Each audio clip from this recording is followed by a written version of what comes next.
નમસ્કાર વિદ્યાર્થી મિત્રો, આજના વિડીયોની અંદર આપણે ત્રિમાસિક કસોટી 2025 માટે વિષય ધોરણ 7નો સંસ્કૃત છે અને મોસ્ટ એમપી પેપરનું સોલ્યુશન કરવાના છીએ. તો મિત્રો પ્લીઝ વિડીયોને અંત સુધી જરૂરથી જોજો, કારણ કે આ પેપર સ્ટાઇલ મુજબ તમારે ઘણા બધા પ્રશ્નો આવવાના પૂરેપૂરા ચાન્સ છે.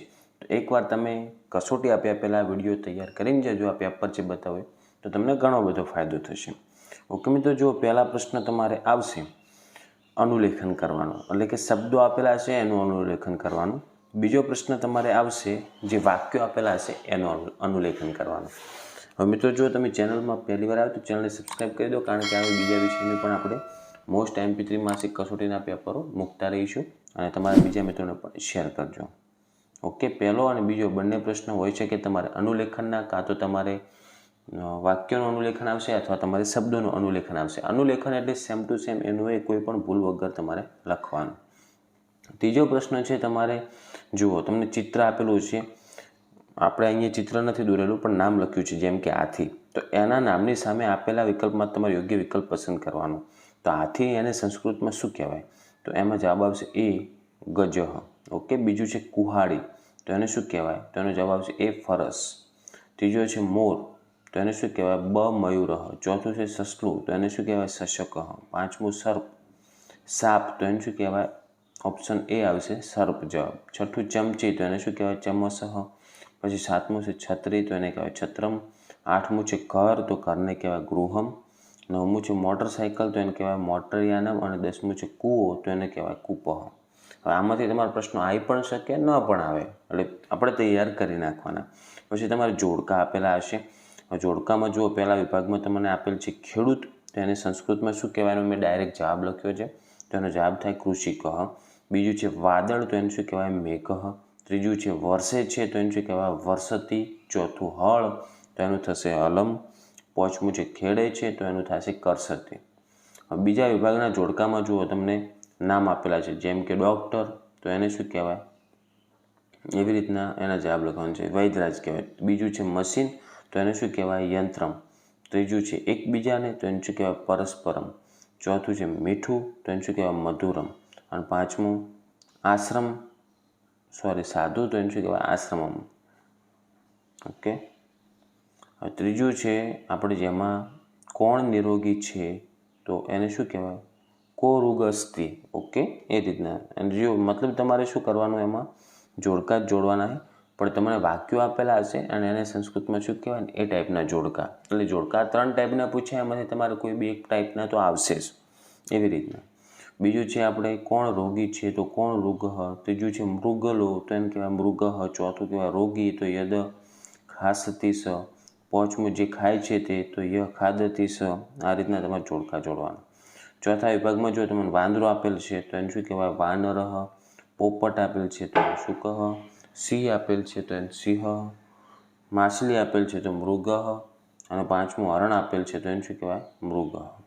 ઓકે, હવે તમારે આગળ એ રીતના પ્રશ્નો આવે છે કે ફકરો આપેલો છે ને એના ઉપરથી તમારે સંસ્કૃતમાં તમને વિકલ્પોવાળા પ્રશ્નો આપી શકે છે, અથવા તમને ફકરો આપેલો હોય અને એની અંદરથી સંસ્કૃતમાં જવાબ આપવાના એક વાક્યમાં પ્રશ્ન પણ આપી શકે છે. તો જો પહેલું છે એક શશક કુત્ર નિવસતી, તો એમાં બ જવાબ આવશે વને. હવે તમારે એના માટે આખો ફકરો મસ્ત વાંચી નાખવાનો. જો ટાઈપિંગ આપણે ગુજરાતી કરેલું છે, પણ ઉચ્ચારણ તો સંસ્કૃતનું જ છે, તો તમે ભૂલ કરતા નહીં.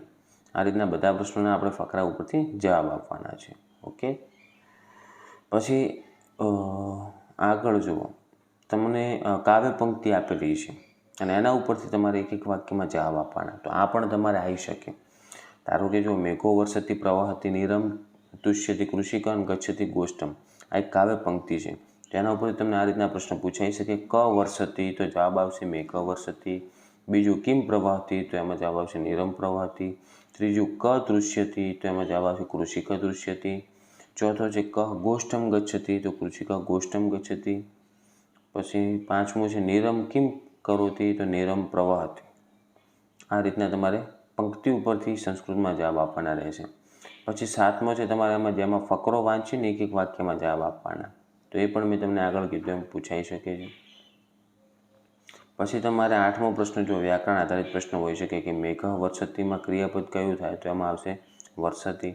શશકનું સ્ત્રીલિંગ શશકા. શૃગાલનું ક્રિયાપદ શું થાય તો કે ધાવતી. ચોથું છે હાથી માટે સંસ્કૃતમાં કયો શબ્દ વપરાય ગજ. પાંચમું તારા માટે સંસ્કૃતમાં કયો શબ્દ વપરાય તો કે તારા. પછી 9મો પ્રશ્ન છે ગુજરાતી શબ્દો માટે યોગ્ય વિકલ્પ પસંદ કરીને તમારે સંસ્કૃતમાં પસંદ કરવાનો. રેડી? ધારો કે સૂર્ય તો એને શું કહેવાય તો કે સૂર્ય કહેવાય. જવાબ બ આવશે. બીજો પ્રશ્ન નદી તો એને નદી કહેવાય. ત્રીજો દવા તો એને કહેવાય ઔષધમ. ચોથું ખુરશી તો એને કહેવાય આસનમ. પાંચમું પંખો તો એને કહેવાય વ્યજનમ.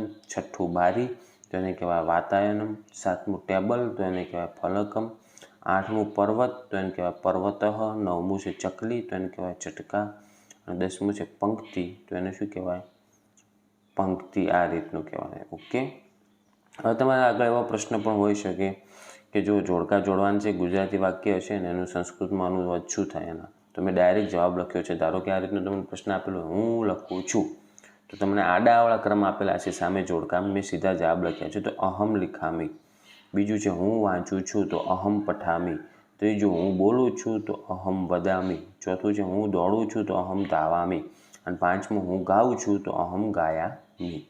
એવી રીતના વિભાગ 2માં આ રીતના પણ જોડકા બીજા આવી શકે કે ખેડૂત ખેતરમાં જાય છે તો એનું આખું વાક્ય આપેલ છે ને એનું સંસ્કૃતમાં શું કહેવાય તો કૃષિકઃ ક્ષેત્રમ ગચ્છતિ. બીજો વરસાદ પડે છે તો મેઘો વર્ષતિ. ત્રીજું વર્ષા ઋતુ છે તો વર્ષા ઋતુ અસ્તિ. ચોથું વાદળ ગરજે છે તો મેઘઃ ગર્જતિ. પાંચમું પાણી વહે છે તો જલમ પ્રવહતિ. ઓકે. પછી તમારે કાવ્ય પંક્તિ પણ એક આદિ પૂછાઈ શકે છે તો આ બે કાવ્ય પંક્તિઓ છે એ પણ તૈયાર કરી નાખજો. ઓકે મિત્રો. તો તમારે આ પેપર સ્ટાઇલ મુજબ પેપર તો આવવાના ચાન્સ પૂરા છે અને આ પેપરમાંથી ઘણા બધા પ્રશ્નો મેં જેમને કીધા એ પણ પૂછાઈ શકે છે. તો પ્લીઝ મિત્રો વિડીયોને લાઇક કરજો. આવા ઉપયોગી વિડીયો માટે આપણી ચેનલને સબસ્ક્રાઈબ કરજો અને તમારા બીજા મિત્રોને પણ શેર કરજો. તો મિત્રો હવે મળીશું આપણે નેક્સ્ટ વિડીયોમાં. Thank you so much for watching my videos. Thank you so much.